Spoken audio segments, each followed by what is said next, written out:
So okay guys, welcome back to new video. So भाई, जिसका हमें इतनी बेसब्री से इंतज़ार था, फाइनली वो एपिसोड आज आ ही गया। जी हाँ गाइस, गियर 5 लूफी का एपिसोड फाइनली आज रिलीज़ हो गया। एंड भाई लिटरली जैसे ही एपिसोड आया वैसे ही मैंने भाई इसको एक्सप्लेन करना शुरू कर दिया है। एंड गाइस, मैं आपको एक छोटा सा सजेशन देता हूँ, क्योंकि भाई ये जो एपिसोड है ये भाई फुल्ली लाइक 8-9 महीनों से एनिमेशन इसकी चल रही है वर्क पे। एंड भाई लिटरली बहुत ही ओपी एपिसोड है। सो मैं आपको छोटा सा सजेशन देता हूँ कि भाई आप ये एपिसोड या तो मेरी एक्सप्लेनेशन देखने के बाद या फिर उससे पहले ज़रूर से एक बार देख लेना, क्योंकि भाई ये एपिसोड पूरा देखने लायक है। एंड भाई अब मैं ज़्यादा टाइम आपका वेस्ट नहीं करूँगा, so without wasting time video को स्टार्ट करते हैं। So let's start. सो भाई हमारे एपिसोड का टाइटल है Luffy speak attend gear 5। And भाई हमारे को एपिसोड की स्टार्टिंग में दिखाया जाता है जो लूफी की हार्ट बीट होती है वो एकदम भाई ड्रम की तरह साउंड कर रही होती है। एंड जो लूफी होता है वो खुद ही हैरान होता है कि वो भाई इतनी इंटेंस फाइट के बावजूद भी अब कैसे खड़ा हो पा रहा है। एंड भाई वो बहुत ही ज़्यादा खुश भी होता है इससे। एंड भाई फिर जो मोमोस्की होता है वो यामाटो को बताता है कि जुनुशा ने उसे बताया कि जो लूफी है वो ही है जॉय बॉय, जिससे यामाटो भी बहुत सरप्राइज हो जाती है। एंड फिर हमें प्लेजर हॉल में रेड ब्रेन टावर के इधर का सीन दिखाया जाता है, जिससे जो लूफी की हार्ट बीट होती है वो इतनी तेज साउंड कर रही होती है जो इवन सांजी को भी जगा देती है। एंड फिर सांजी लूफी का नाम बोलने लगता है। एंड फिर हमें लॉ किड एंड वो एक बुढ़ा होता है वो भी दिखाया जाता है कि भाई वो भी हैरान हो जाते हैं लूफी को देखकर। एंड फिर जो मार्क होता है वो नामी एंड टामा को बोलता है कि लूफी अभी भी जिंदा है, जिससे जो नामी और टामा होती है वो बहुत ज़्यादा खुश हो जाती है। एंड इवन वो खुशी के आंसू भी बहा रही होती है। एंड फिर हमें मरीजों में पेंजिया कैसल का सीन दिखाया जाता है, जिधर 5 एल्डर वाले बोल रहे होते हैं कि हमने अपना one of the best agent को सेक्रीफाइस कर दिया और हमने काइडो को भी गुस्सा दिला दिया, लेकिन क्या हमने सही किया? दूसरा वाला 5 एल्डर बोलता है कि हमने सही किया, हमने उसकी हेल्प से एक बहुत बड़ी प्रॉब्लम को होने से रोक लिया।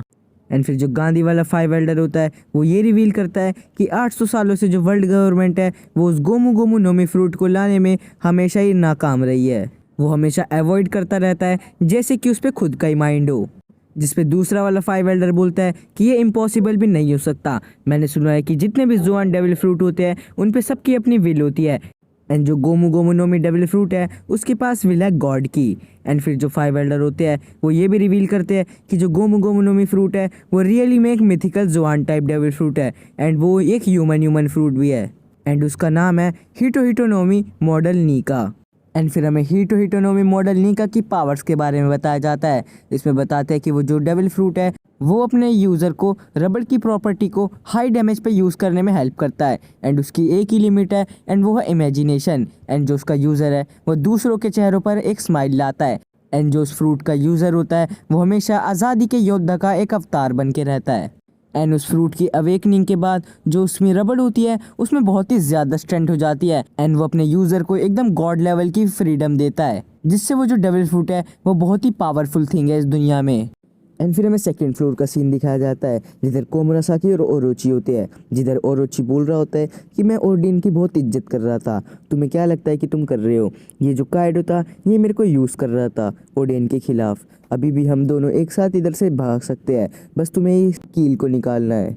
एंड फिर हियोरी उसको बोलती है ओरोची को कि तुमने उसी समुराई को धोखा दिया जो तुम्हारी इतनी हेल्प करता था, तुम्हें क्या लगता है अब तुम्हारा भरोसा कौन करेगा?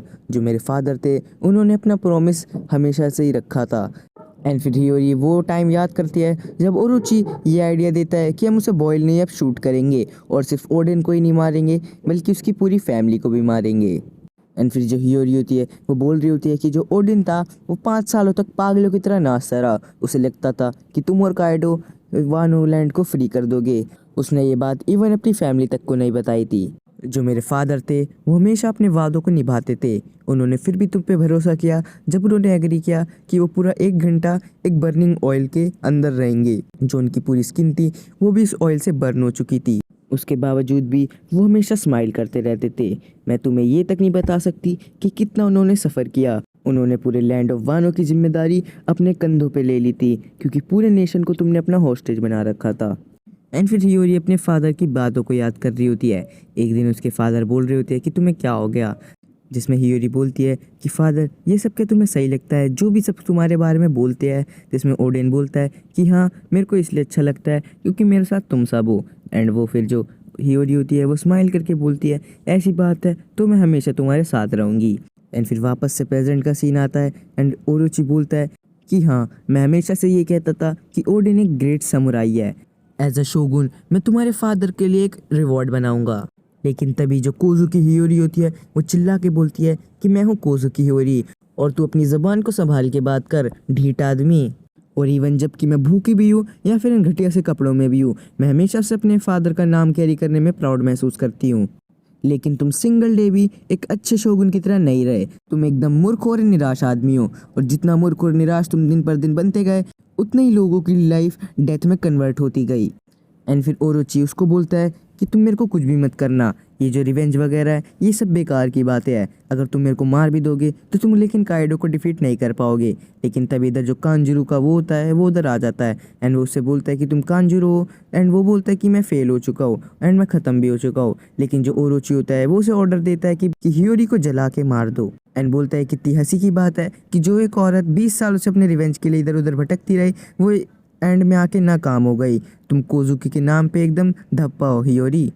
लेकिन जो कांजुरू होता है फायर वाला वो ओरोची के पास ही जा रहा होता है एंड ओरोची बोलता है कि इधर मत आओ, इधर से भाग जाओ। लेकिन वो उधर से नहीं जाता एंड वो ओरोची के पास ही चला जाता है जिससे ओरोची एकदम आग से जल जाता है एंड बोलता है कि हियोरी तुम मेरी प्लीज़ हेल्प करो। एंड जो ओरोची होता है उसकी वहीं पे डेथ हो जाती है। एंड फिर हियोरी बोलती है कि एक नया सवेरा बहुत जल्दी आने वाला है। जो कोजुकी क्लैन है वो हमेशा से अपने वादों को निभाता आया है। एंड फिर हमें लूफी की गियर 5 फॉर्म दिखाई जाती है जिसमें जो लूफी होता है वो बोलता है कि मेरे को तो ऐसा लग रहा है कि मैं कुछ भी कर सकता हूँ और मैं अब थोड़ा और फाइट कर सकता हूँ। मेरी हार्ट बीट है वो बहुत ही फनी साउंड कर रही है। ये है मेरी पीक एंड ये है गियर 5। एंड गियर 5 फॉर्म में जो लूफी होता है वो इधर उधर जंप कर रहा होता है एंड उसके अंदर से कॉन्करर हाकी भी निकल रही होती है। एंड जो लूफी की कॉन्करर हाकी है वो नीचे जिधर वो काइडो होता है उधर भी आ जाती है जिससे जो उसकी कॉन्करर हाकी की वजह से जो काइडो के बीस्ट पायरेट्स होते हैं वो भी सब नॉक हो जाते हैं। एंड फिर लूफी दिखाया जाता है जो अपने हाथ को गियर 3 फॉर्म में फुला रहा होता है। एंड फिर काइडो बोलता है कि इधर ये सब क्या हो रहा है, ये किसकी कलर ऑफ सुप्रीम किंग है। लेकिन तभी काइडो की नज़र ऊपर जाती है एंड वो बोलता है कि रूफ पे कौन है। लेकिन तभी जो लूफी होता है वो बहुत ही बड़ा अपना हाथ फुला लेता है एंड नीचे काइडो को पकड़ता है एंड ऊपर रूफ पर खींच के ले आता है एंड काइडो को इधर उधर पटकने लगता है। एंड ये पूरी फाइट हमें थोड़े कार्टूनिश तरीके में दिखाई जाती है। जैसे जब लूफी काइडो को खींच रहा होता है तो काइडो की आंखें उधर रह जाती है एंड जब काइडो को पटक देता है तो काइडो के एकदम चक्कर से आ जाते हैं। तो भाई ये पूरी भाई हमें कार्टूनिश थीम पे देखने को मिलता है। एंड चॉपर भी नोटिस कर लेता है कि उधर लूफी होता है एंड काइडो को इस हालत में देख के लूफी बहुत ही बुरी तरह हंस रहा होता है। एंड फिर काइडो बोलता है कि मुगिवारा तुम अभी भी जिंदा हो, तुम्हारा थैंक यू।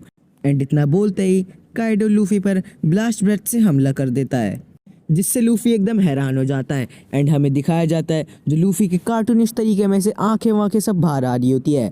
लेकिन जो लूफी होता है वो क्या करता है, वो जो ज़मीन होती है उस पर छूता है एंड वो भी उसकी तरह ही रबड़ में आ जाती है एंड उसको उठाता है ज़मीन को जिससे जो ब्लास्ट ब्रेथ होती है वो उस पर आके टप्पा खा के वापस से काइडो पे ही लग जाती है। एंड लूफी ज़मीन को बोलता है कि गो गेट हिम।